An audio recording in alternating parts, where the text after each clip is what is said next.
Wonderful Monday morning to one and all. Welcome to another edition of To The Point, to being Monday, the 10th day of July 2023. Our listeners via Classic Radio, good morning. Whichever of the frequency you listen, whether it's 105.5 or 105.9, good morning. Let's say good morning also those of you via GBN TV, Channel 7, Channel 11 or Channels 20, our social media audience, wherever you're chosen to listen or view us from. Yeah, probably some other third-party shows that you may tap into from time to time. Thank you so much for being part of us, being with us this morning. Let me say good morning to my co-host as usual. Good morning to you, Mr. McIntyre. How are you doing this morning? Pleasant good morning to you, GT, and let me just take the opportunity to say good morning to all viewers, listeners, followers, supporters of the GBN and the information platform. Yep. A pleasant good morning to everyone. It's been a typical weekend. Yeah, rain. I consider being a little typical for some reason or the other for me. Okay. You know, it's Carnival, GT. Yeah, well, besides the revelry that's taking place with the various events, the weather. Yeah, it was a little off for the weekend for some. Well, the weather was not too. I think was it late last night or early this month? We had some thunders and lightning. We also had that. Was it on? We had an earthquake. Yes, you know, on Friday evening. Friday. Yes. Evening. Friday afternoon. I was sitting here and I thought it was something I was doing. Right. I was doing, but then that's when after I understand and go to social media, then I understand everybody's saying, did you feel it? Did you feel it? You know the norm. Right. And you know that and we saw that we had the weather. Was it Saturday night into Sunday morning? Mm-hmm. We had a little bit of thunder and lightning again. We had some wind as well. Wind. Yeah. So the weekend in itself was kind of a mix, as you say. It's almost a normal July, August weekend. You've had the weather and you had the Carnival revelry taking place around the island. But I think the Friday issue of the earthquake is a reminder that even if you are within the hurricane season, that different things, hazards can impact. Yes. And it shows that all-round preparedness and all-round readiness is something that you cannot and should not run away from. And this is why this information platform and Monday morning is very useful for everyone to chime in, because we would just come in with something that might be written that one can follow, or we may just chime in on the recent events and how people can prepare to deal with them. So we can touch a little on the earthquake readiness too, and tell people in the event that you see such things, I will agree. what to do and what can happen. Well, the rain, we are in the hurricane season, we are in the rain season, because remember you said on this program, growing up we knew, what, 2 seasons? 2 seasons. Was dry it just season, dry and the wet season starts in June, technically. And we would have gotten that 6 months of it as it should have, half a year for each one of the seasons. Right.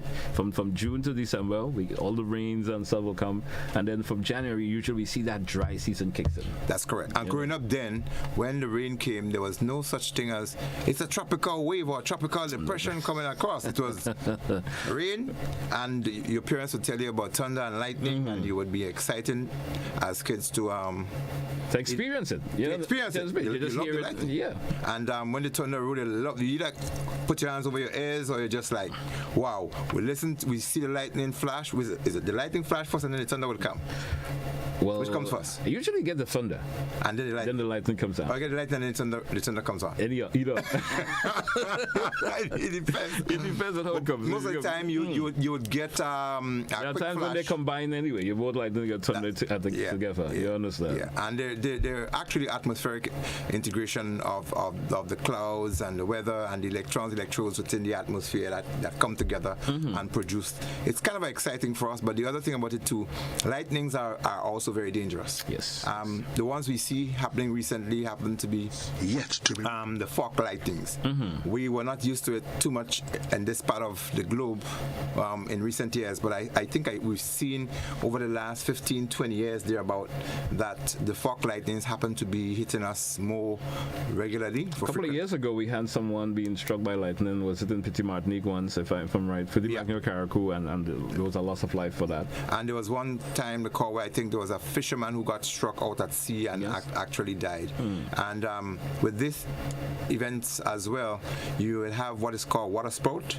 That is the things that look like tornado, the spiraling movement from the clouds onto the water. It's actually a pressure. And it sucks up and pulls into the atmosphere, and that's why sometimes people see fish up in the mountain or in the land and find out where did it come from. These water spouts are sometimes responsible for drawing them up, and this is sometimes that kind of information is also very good for fishermen, because fisher folks and people who think, well, you know, it's an exciting thing to see, they would take their boats and go close to it, but it's always too dangerous. You get sucked and damage that boat. You could be sucked into it as well. And with lightnings as well, when lightning happened to be flashing, they would strike at, if they are striking, the tallest thing in the area. So if people are walking and you're around, try not to be in a lone area where there is, like for instance, an open field. If there's an open field and lightning happen to be striking there, if you standing there, obviously you get struck down by a lightning and so forth. And if you have conducting that from it, you'll be the conductor for it. Yes, if you have brass or metal things that you're wearing, you want to probably take them off, because they could be conductors for electricity, and people can die from them. With the earthquake situations that we experienced, that one, I did not follow seismic to figure out. I think it's seems to be about 4 points. 4 point something, because you know it was felt more in the Trinidad area, and it was felt more in the south of the island. Grandlands also. Trinidad also felt it very bad, more than we had. It was just for a couple of seconds in Grenada, more or less. Just for a couple of seconds. But earthquakes are unpredictable. You can't really say that one is gonna happen. It's gonna come. They would just show up. As you can track a hurricane or a storm that is approaching, you can track that. But earthquake, it's impossible to track it. That's correct. And what has been done over the last couple of years, the scientists have become more innovative in terms of coming close to informing people. But what happens is that when the first one is triggered, they can tell you that, you know, there could be a follow-up. What you call the not the aftermath, you call them the aftershocks. The aftershocks. There could be a series of aftershocks that can come, and they can also the instruments can register those are likely to happen. But preparedness for earthquakes doesn't start only when it strikes, but it speaks of how people build and where people build. And that is a critical factor in preparing for earthquakes. Can you know back sometime last year we had at least two programs when we spoke about that. We did at length in terms of the do's and don'ts when an earthquake do strike. Absolutely. We did have the programs for that. I certainly hope folks remember it, things that you can do and things that you don't do. Right. You understand?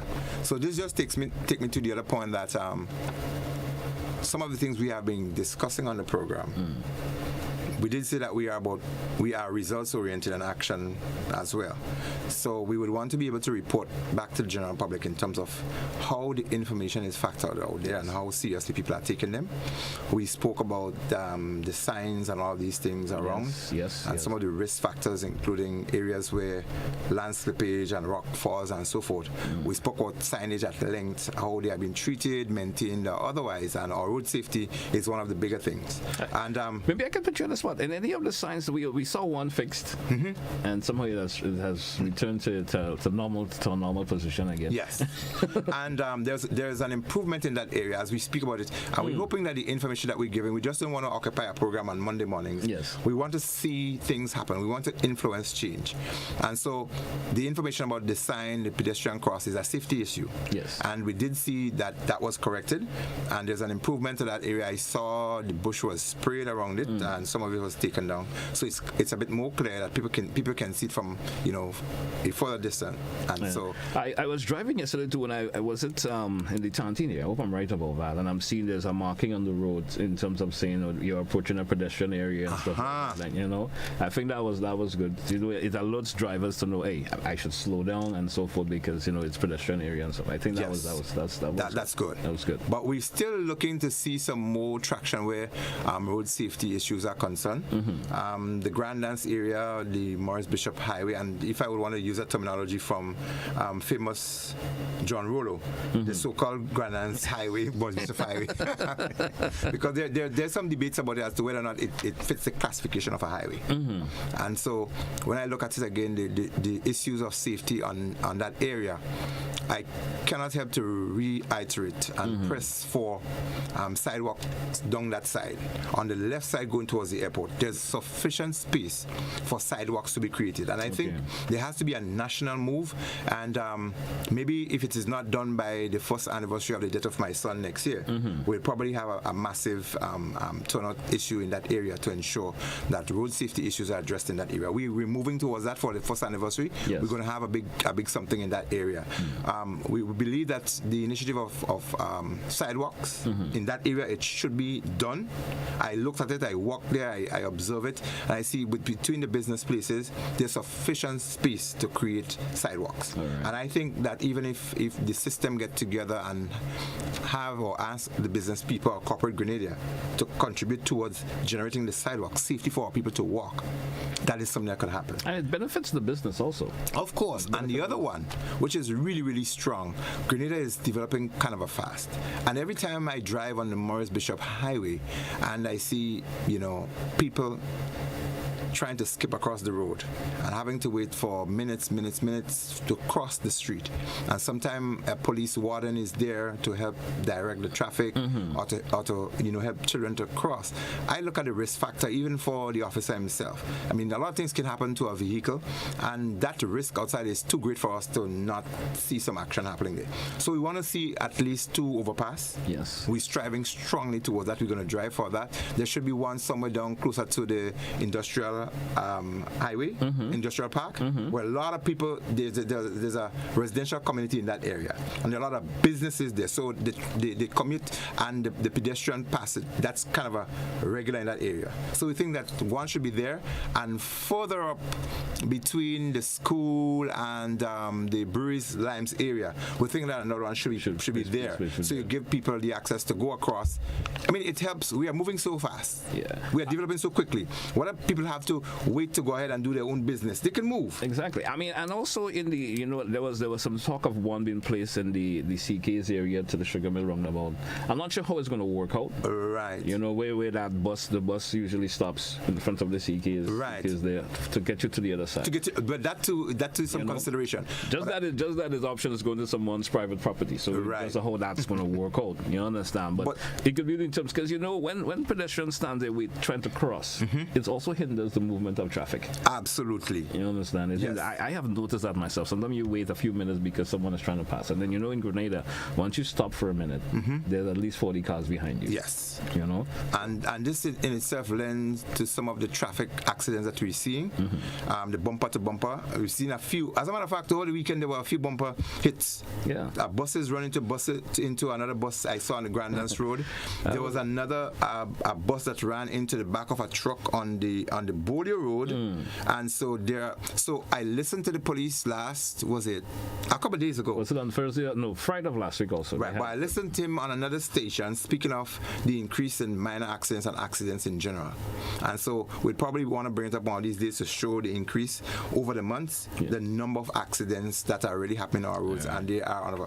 As we spoke of the CK area, one of our followers on this program called me and said some attention could be given to that roundabout in the area at the Sugar Mill. He said that roundabout I saw some pre-plan. There was a pre-plan or drawing or drafting for it once in terms of minimizing the size of the roundabout. I did see so that was a discussion. I'm not sure if there's going to be any follow-up. We're going to actually see it happening. Sometimes folks have those pre-ideas that they would like to see places developed, but I'm not sure. If it happens, it will be good, because the roundabout is pretty big, I would assume, and it could be made a bit smaller, which could help to widen that area a wee bit. Understand? So as we speak about roundabout, our next segment on the program, we would hope to chime in on some of the things that are in places that are maybe considered to be roundabout, and as to whether or not they are instituted or gazetted by traffic laws, and whether or not people are obligated to obey these things, like the tires and the telephone poles and so on that people tend to go around. Are they really legitimate roundabout, and are people supposed to really obey them? And I know that our listeners and followers, they are going to chime in on that.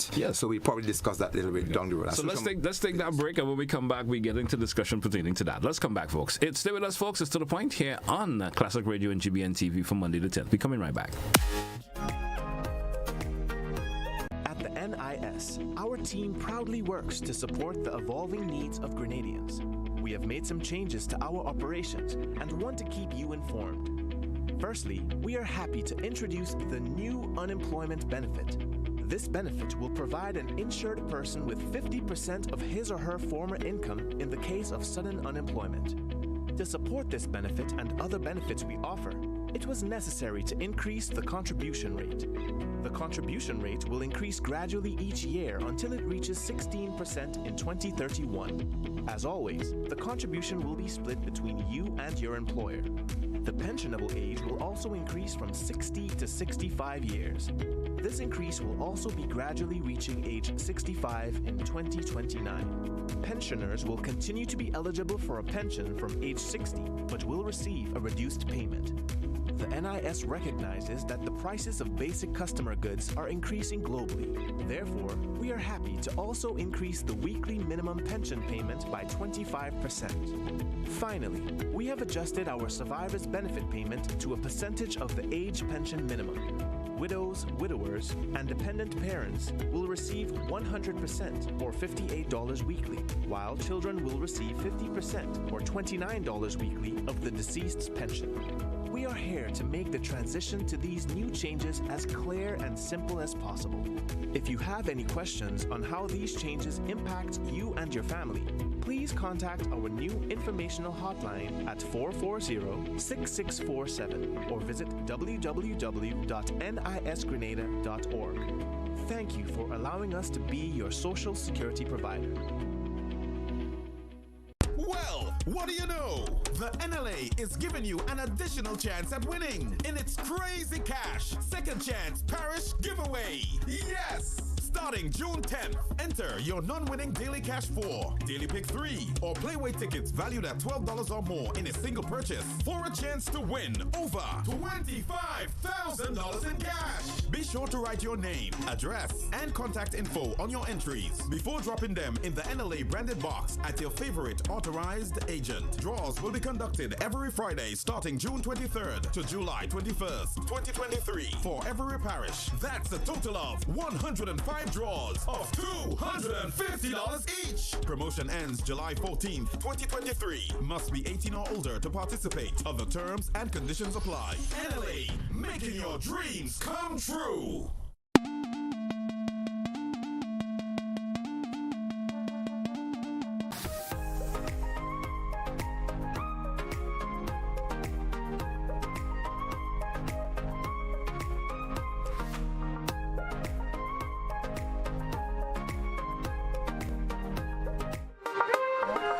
Welcome back, listeners and viewers. It's to the point here on Classic Radio and GBN TV. It's your host, GT, and my co-host, Mr. Sylvan McIntyre.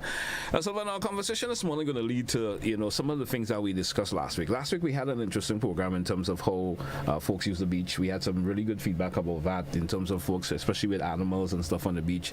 And, we think that folks should not be doing that. You should pick up after your animals. Right. If you, whether it's whatever animal you take to the beach. Well, and you're saying there's, and, we had someone call in last week, and he's saying that back then, I don't know if you knew that, but I never knew that.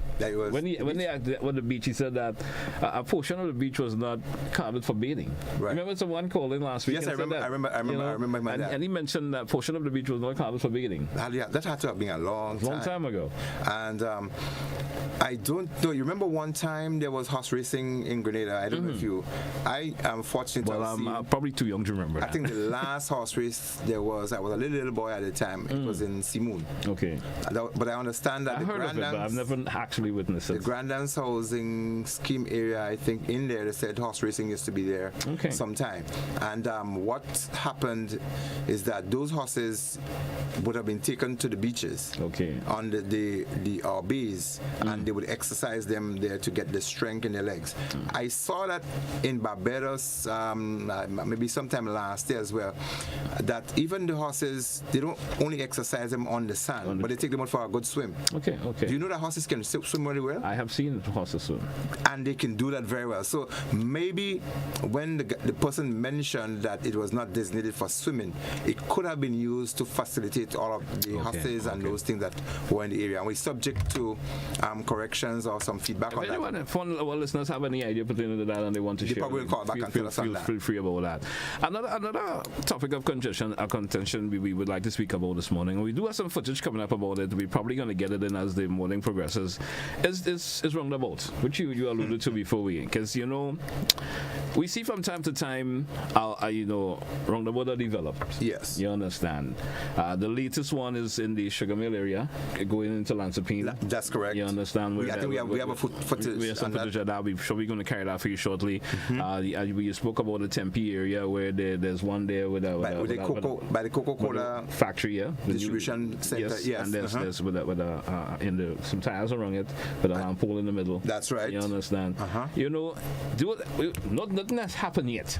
Right. In terms of someone running into it, and with it being a lamp pole, the electrical wires run on it. We know the hazard that could create. And this is why we are about risk. I'm happy that we're speaking hazard that could be created from that. And it could disengage a lot of folks. Right. Imagine the loss of electricity and stuff that's going to take a while to get repaired. Right. I mean, God forbid that happens. Someone could be electrocuted for that also. Yes. You understand? So, what's your take in terms of these things on island?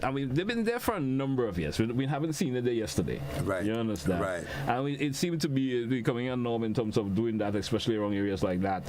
What do you think about, the authority should be looking into having something of a better fixture put there than just these tires and stuff like that, What we recognize happening in our society is a number of things that were set up for temporary measures, they end up becoming permanent. I remember one time a bridge was set up somewhere in St. Andrew to have been a temporary bridge, and it became a permanent bridge, and eventually when it collapsed, there was almost a loss of life. Somebody was seriously injured. And sometime, I think just before, after Hurricane Ivan as well, that same bridge in the Monlong area, that bridge was replaced temporarily with what do you call those Bailey bridge that you can put together really quickly in a disaster situation. We had one similar to that during when we had the cricket day in Grenada. That's Remember correct. There was one place in the River Road area. Yes, and there's one place in Pause, I think. And those are intended to be temporary fix. Once the emergency situation is over, one should think about getting the permanent fixtures in so that people can traverse safely. But what we've seen is that I know for sure that bridge that was set up, it's over almost 18 or 19 years since Hurricane Ivan passed. Yes, and it's still up. And that temporary bridge or bridges, they are still up. So the issue of roundabouts and other things and lamp poles and the risk associated with them, we set things up, and after a while we don't move that quickly until something happens, and the risks keep growing and growing. We get used to it, as you say, and then later on down the road we would see that something happen. God forbid that these temporary bridges that was set up, that it doesn't collapse with vehicles going across and there's loss of life. It's something that our state should really look into and ensure that when temporary structures are set up, they should be made temporary. Those bridges that I spoke about, they should have been taken down and go back into a warehouse, cleaned up again, and be prepared. Just in case something happens again. That's correct. You set it up again to keep traffic going so the country keep rolling. Now, these places of roundabouts, I know any regulation or movement or change in road traffic or roads, it has to be gazetted. Yes. So the police can just come up and say this is they can put in temporary measures, but if it's going to be there over a period of time, it has to go into the gazette and it has to be advertised, and then it becomes an instrument where people can be penalized for doing it. Now, we've seen these places, tires, lamp poles and other things are set up, and you wonder whether or not they are sometimes legitimate, or if people fail to obey them, could they be prosecuted or charged for it? And it is something that our traffic department could speak on and enlighten us as to why these are so. Are they designated roundabouts? Is there any markings, as we identified before, that indicate that this is a roundabout? Yes. And if you look at a lot of our roundabouts as well, there's no sign leading to them that said roundabout coming or roundabout is ahead, and you should look for it. And I think coming from the airport, that people visiting Grenada or people traversing that area, there should be some signs. We mentioned this is about the third time we spoke about the overkill in the St. David's area, Redgate, where there is within 100-meter to about 125 mark, there are 4 signs that indicate a roundabout is ahead. Yes. And you wonder whether or not, if you take one out or 2 from each of the sides, how many other places they could be placed to show. Could actually help to indicate to folks that there's actually around the road approaching. Absolutely. Now we speak about these poles. There's one up in the Mount Parnassus, St. Paul's Road area, where there is a pole in the road, and that's when you come out of the Mount Parnassus area to go to the St. Paul's. You go to St. Paul's, I can come right to St. George's. Yes. Good. Now there's a pole in the middle of the road. Area they call it just before you enter into the parade area. Absolutely. Now if you come from the Library side area and you intend to make a turn into the Tempe Mount Parnassus area, if one is not very careful, do you realize that there's a drop on the left side as you swing towards the Mount Parnassus Tempe area? Yes. Now, whether or not that should be there, one, there are two factors. The risk factor, vehicles could drive over that little precipice. So there should be some guardrail or something on that side to protect vehicles from going down. The second issue is that there's a lamp pole that is in the middle of the road. Could that lamp pole be placed to the side, replaced, taken from where it is and placed to the side, and have the electricity wires affixed to it on the side, so there's less risk factor and less danger. That's been like that for a number of years. Quite a number of years. You drive down this pass road from the cliff that leads down close to the Woodland factory. I know that's a road that's been recently repaired, and I hope that that's what was taking place yesterday, because that road was closed up and Grand Lake was in that area. But there are at least two poles in the road. I'm hoping that Grand Lake, that's what they were doing yesterday, but if they haven't, I think that is something that has to be addressed quickly, because vehicles, there's quite a number of vehicles that use that road, and one of them could run into it. As you mentioned, the one in where we have one in the Woodlands Springs area as well. Yes. But there, some tires were placed around it. To me, it was intended to be a temporary fix to figure out whether or not a roundabout could be established. If that is the case, if a roundabout should be established, why isn't it established and marked a roundabout? And are our drivers so good and law-abiding that they give way to you, or are they obligated? At times, especially in the Tempe area close to the Coke factory, you look at vehicles coming from the Decal area and they drive straight across. Yeah, especially the bigger trucks. So that I understand. Well, with for the bigger trucks, which we maneuvering may be a bit of a problem. Challenge, yes. You know, but for the smaller vehicles who tend to feel, well, I don't want to go around there, they would just go straight. But is it a situation where the police can prosecute them for doing that? We wish for our police to give us a response on that, because we see people do that all the time. And our law speaks for roundabout that you give way to traffic on your right. Yes. And I think at most times people yield to others because you understand that you need to give way to traffic on your right. And this is the premise, I'm sure, where some people stop and allow others to pass. But what we're saying is that, is it a legitimate roundabout, or should there be some movement in that area where those poles are removed and a proper roundabout be created? The other aspect of this is that there are places we believe that other traffic regulating mechanism could be placed. Somebody called on this program a couple weeks ago and spoke about that area and on the cliff. Yes. You have the Woburn Road, you have the Westerhall, Calavini Road, and then you have the Munjalo Road heading up that area, and then you have the Woodlands Road coming from the top.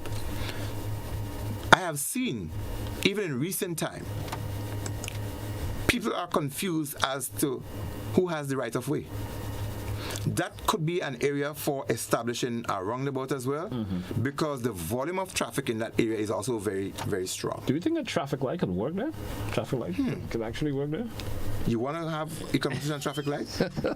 I'm just indicating maybe if one could work. Maybe it could be a consideration to control the traffic. You know.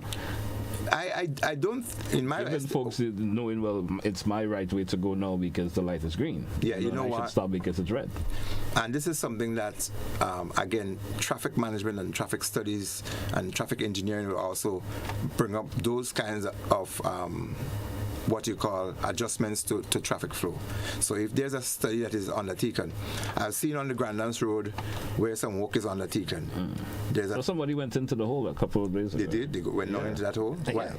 because the markings and the cones were not properly placed? Well, I'm not sure, but that where in that, I think they're still calling it the Belmont area. Right. You know, where they have that temporary traffic light. That's close to where the Lexus Inn is. Yes. Right. Yeah. Someone actually went into the hole. I don't know if they were going to look at the park or something, but So it raises the other issue as to when works are undertaken, how lit and you know what control measures are being put to to inform the drivers, motorists on the road, that there is something actually happening. Yeah. I remember I ended up in an accident with someone many years ago, a tourist, because I had returned from Barbados the night, and there was no walk the days before I left.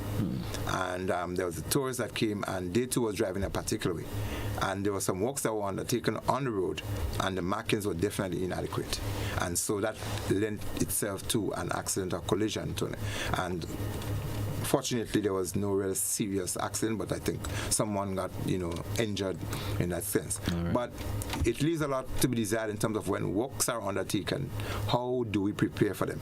And as I mentioned, the traffic lights, that traffic light temporary that is set up there, I understand there's a business person or maybe a construction company that have those traffic lights and so on. That's a good idea anyway. Which is a great idea. I think it can also be used in areas where you think you need to do some measures. You can move these lights into these areas, put them up and see how it helps to control the flow absolutely. of traffic. So then you figure out whether or not a roundabout is required or whether or not you can just put some markings. But I think that area on the Cliff Woburn junction that we speak about, it is overdue for not just signs, because the signs are not there presently. There are no markings and there are no signs that says to people, you have the right of way. So I think our motorists are using it on the goodwill. Sometimes they just give right of way. I was coming from the Calavini direction recently, and as I was coming across, there's a bus and another vehicle that were coming from St. George, and it just runs straight across in front of me up into the Woburn area. And really fast. All right. So we drew for a break. Let's take it. Yeah, we drew for a break, and let's take it. And when we come back, we discuss some more. Stay with us, folks, here on To The Point. Welcome to the SMC's Crescendo to Grenada's Panorama 2023. And you see pan business, that is we business.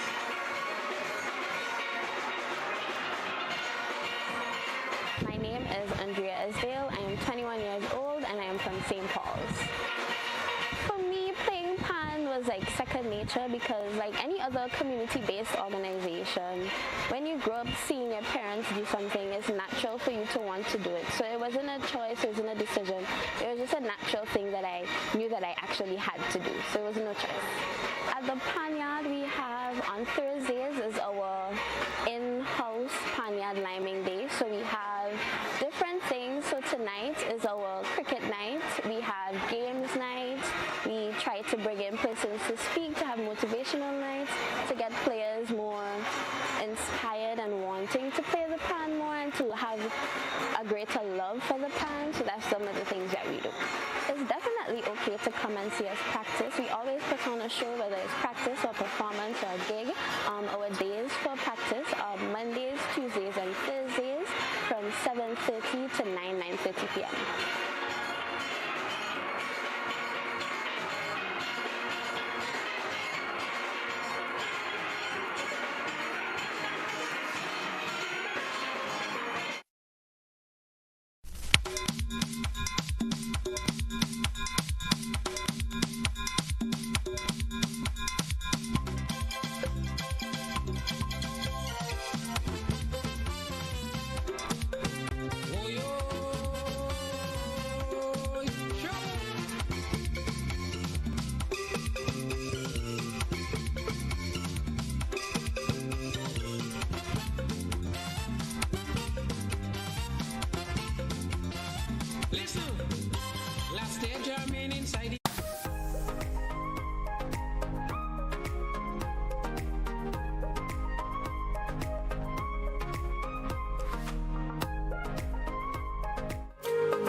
Welcome back, listeners and viewers. It's To The Point for today, Monday, the 10th of July. Welcome back to our listeners and viewers once again. Sylvan, we were trying to get some videos organized, but some reason or the other, we having a little bit of an issue in terms of having them uploaded this morning. But once it becomes available, we probably should be able to present them to our listeners and viewers. We spent some time in the last conversation before the break, pertaining to, the wrongs about. We actually spoke about that a wee bit, in terms in which, the authorities could probably have them better, highlighted, not even highlighted, but something built of a permanent structure that will give, the proper information to drivers, right, and other road users. Now, tell us about some of the other road hazards that you think that could be improved upon in Grenada, from your point of view. Before we get into the specific hazards, I think what we have identified is gross limitation in terms of the signage and markings. Mm-hmm. You look at in particular pedestrian cross and signs leading up to pedestrian crossings and so on. Some pedestrian cross and speed bumps, the markings on them have eroded for some time, and they fade away, and so it takes quite a while before those are being replaced, and that in itself is a real challenge to some people, especially the speed bumps. Yeah, the police do try, they do try in terms of getting the especially the pedestrian cross remark, but sometimes it takes until it's completely faded before they try to do it again. Right.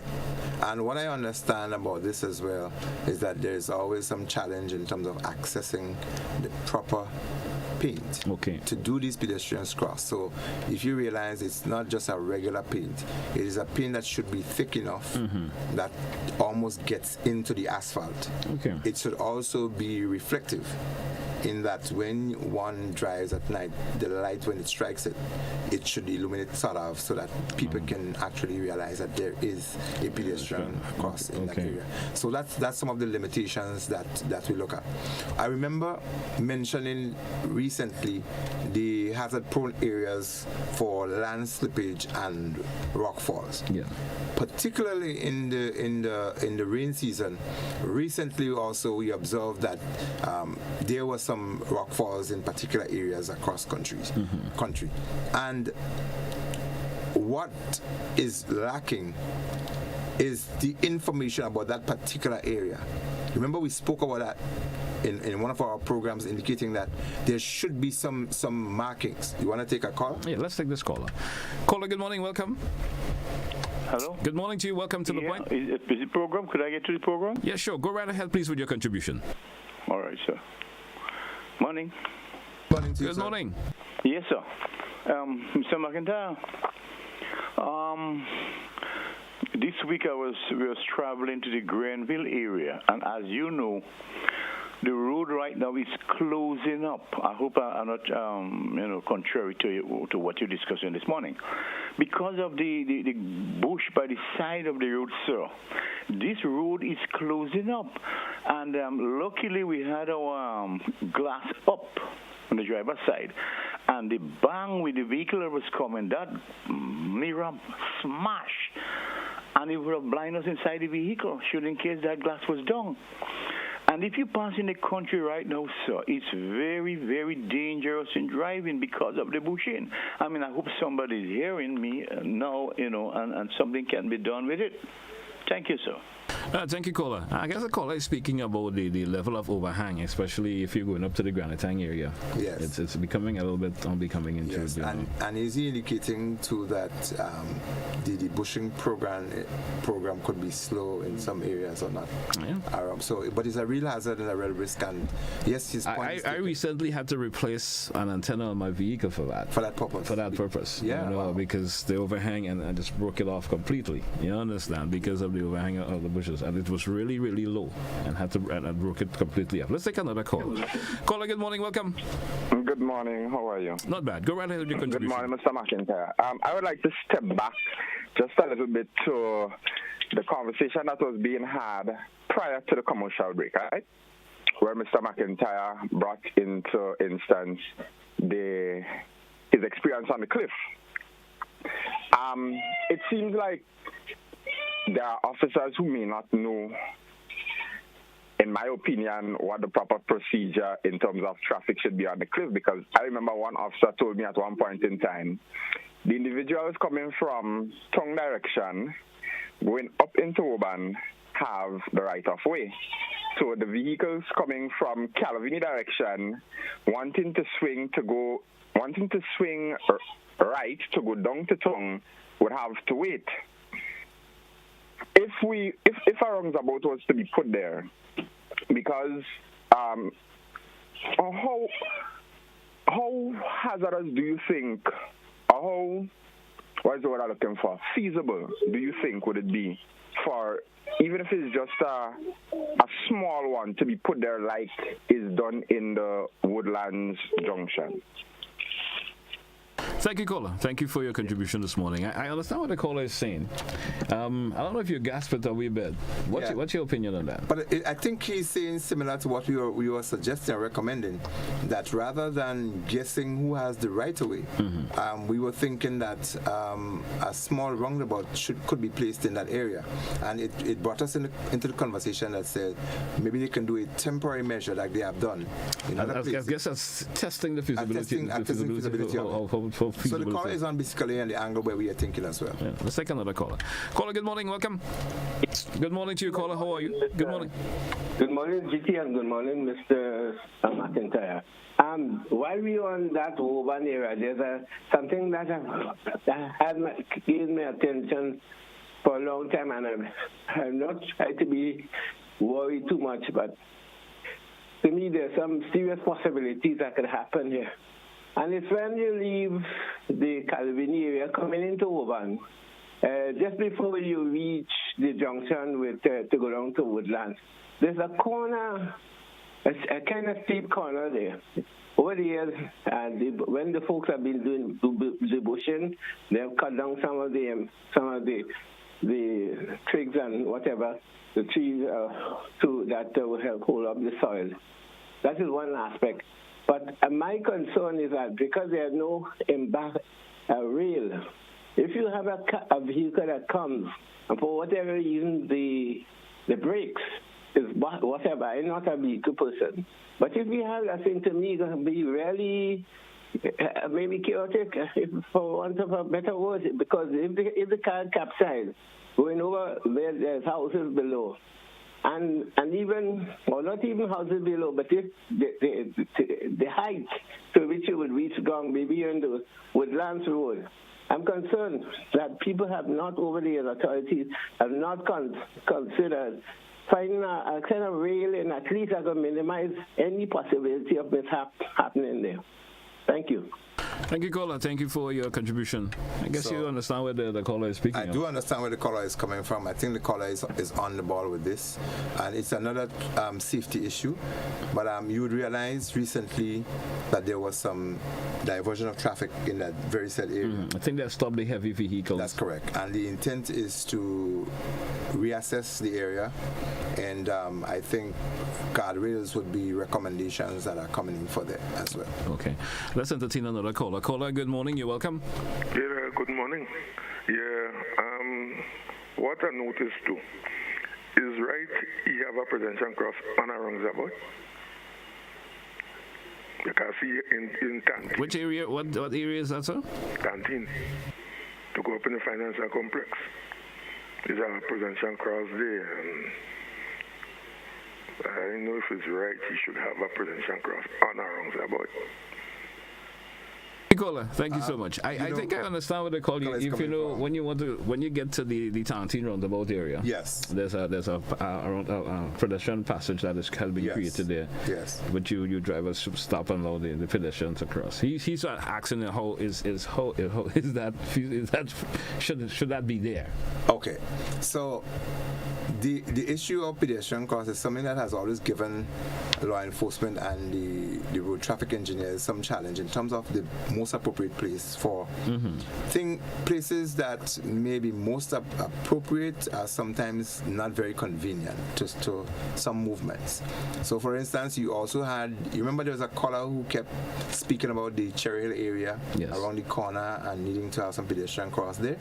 When you look at the risk factor, if you establish a pedestrian cross right on the corner, I think this is why the police went into the area and they actually put markings on the road rather than a pedestrian cross. And there's also, and recently they added, there's that marking that I told you about. I know it was done probably over the weekend. Yes. That says, you are approaching a pedestrian area. Markings in yellow, bright yellow. Yes, but did they put a pedestrian cross? There wasn't a cross, but they are just bright, lots of big gold markings on the ground. To alert people that they should be cautious in going through that area. So yes, the pedestrian cross established close to the roundabout, similar to what is recommended maybe even in the Grandlands area. There is one right next to the CK as well that's really close to the roundabout. But in assessing the areas to the appropriateness of establishing a pedestrian cross, you're also taking the inconvenience and sometimes the feasibility of movement and how that would benefit what you call the pedestrians getting access to certain places in time. From one side to the next. From one side. If it was in the hole, would they be able to cross? It would be a hazardous for them trying to maneuver between vehicles, passing with vehicles, or drivers be knowledgeable of want to give way to them if there were not a pedestrian cross. Right. So. And what you recognize, for instance, there's some things would be within a trial and error. According to the law and regulation, it speaks as to where people should park and where certain things should be, and the most appropriate places for even bus stops. But you realize some bus stops are established sometimes in areas that is probably not within the range where people should not stop or park. It speaks about the 30 feet from gaps and other places. And if you look at where some things are established, there's some kind of a flexibility in allowing access for some of these things to happen. Like for instance, let's entertain this call and then we come back with that. It's been on hold for a wee bit. Caller, good morning, welcome. Good morning to you. Good morning to you, sir. Morning. Good morning. And good morning to Mr. McIntyre, a very knowledgeable man. But I think we're not making enough use of him, right? Because a lot of things that he's saying is things that we've seen year and days, and we're still living them so. For instance, look at the traffic warden. You've seen 4 traffic wardens in one junction, and other junctions have nothing. There are times again when you need traffic wardens in the junctions, and they're not there. They're actually alleys. So what is the traffic warden? A secret police or what? You're going out to the alleys, traffic tie up in places. We had police motorbikes. No, today you ain't seen police motorbikes, police officers and motorbike at all, which could help in the ease of traffic. We have a lot of police motorbike. Chauffeurs breaking down barriers, railing and whatnot. Telephone posts, nothing is done about that. Lackadaisical. Government ain't worry. Pedestrians ain't worry. Driveways mashing up. We know it, we see it. Nobody doing anything about it in the authorities. Government go, government come, same thing happen. Where is the authorities? The police talk on the air, but how much authority they stamp? These are the things we should look into. All right, thank you, caller. Thank you so much for your contribution this morning. And the caller was actually making a lot of sense in some of the contribution that he has made. He's actually re-emphasizing one of the things that we said, and we keep repeating. Enforcement. That's a key thing that came on there. So we're going to probably emphasize that a little bit more after this caller. Yeah. Caller, good morning. Welcome. Morning, Mr. GT, and good morning, Mr. Sylvan McIntyre. I just want to get some clarification as a past police officer and things of that sort. Do the police get training as to where the major and minor roads in Grenada? Because as far as I understand, when you come in from a minor road, you have to give way to the traffic. And the major road, for instance, what I have been told a lot the Woburn Cliff area. I have learned that when you're coming from St. George's and you're going towards Woburn, Woburn was considered to be the major road. Calvini was the minor road because during those years, Calvini area was Canefield area. There was no major development there. So mainly going through Woburn was considered the major road.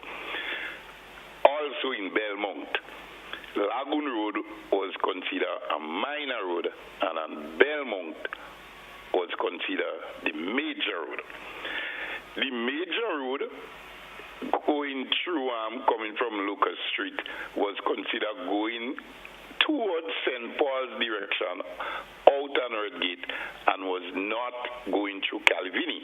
So what I'm saying, a lot of those roads, whether the traffic department have to review them, see what the traffic laws say, update them, maybe change from where we consider the minor now becomes the major, and to adjust them, because if accident occur, I guess as much most accident, if we end up in the court, you must know, the police must know which road is minor and major, and that only can be determined by the traffic laws in Grenada, which supposed to be on law books are gazetted. Thank you very much. Thank you, caller. Thank you so much for your contribution. GT, I like that caller. I mean, he really hit the point exactly to some of the issues that have been addressed, and it really can correct some things. It supports something that we've been seeing this morning. Some things really supported by law. Yes. And how can they be defended? And that is really, really critical, the point that he raised in terms of where or which road is a major or a minor road. And what is also identifying is that some things stay on our books too long before they've been revisited. Reviewed until something actually happens. And this is one of the reasons why, again, the Ashley McIntyre Road Safety Foundation, we would dig into those things to ensure that issues of that nature, somebody doesn't have to take it to a court to challenge it, because you may find that it could be a life and a death situation, or a win or a lose in a court situation. So these are the issues, and this thing that this caller just raised is really, really, really important in terms of what are designated major and minor roads as existed then to know. Yes. We lost that caller there. Not much time left on today's program, so we just have approximately 2 minutes or so left on today's program. We do have another caller. Let's entertain that caller. Caller, you're welcome. Good morning. Yes, good morning. This point that caller raised a very good point, because if a driver know the law, you'll make a police look very small in court. And I just asking the people, you see the road in River Road, where they have this stuff pile up on the side. I will ask please to remove it. It make the road smaller. I see a man get a panic with the situation in the road. Because imagine he walking on that side and a vehicle going down, one coming up, and that man have nowhere to run to, and you could have see the fear in that man's face. So I'm asking them if they could try and do something quick about this situation in the River Road area. Thank you. Thank you, caller. Thank you so much for your contribution. So when we get to that time of the morning, just around 30 seconds left on today's program. It's already 9:59, if you could say that. Yes. It's about time to wrap up today's program. Any final contribution before we wrap? It's kind of unfortunate that to an extent that we did not get to show the videos. Probably we could forward it to next week's program. We could forward it to next week's program to show people what the issues are. And as we conclude, we just want to reiterate from the last caller's point in terms of identifying what are the issues that are enshrined in laws and those that need to be revisited to ensure that the safety of our pedestrians are guaranteed. And for the motorists, what are they guided by, and how we can also protect them, and what they need to do to ensure that they protect other motorists and civilians on our roads. All right. Hey, folks, I want to thank all who contributed to today's program, and hope you could join us again next week for another edition. You can join me tomorrow for another edition of To The Point. Let's say good morning to Moon Williams via our Facebook page. Condolences goes out to her on the loss of a family member. Deep condolences goes out to you. Hey, folks, that's what we say goodbye. Be good to yourself and others. Have yourself a fantastic day. What's left of it, and be good. That's what we say goodbye for this edition of To The Point. Let's say goodbye. Sylvan, have a good one.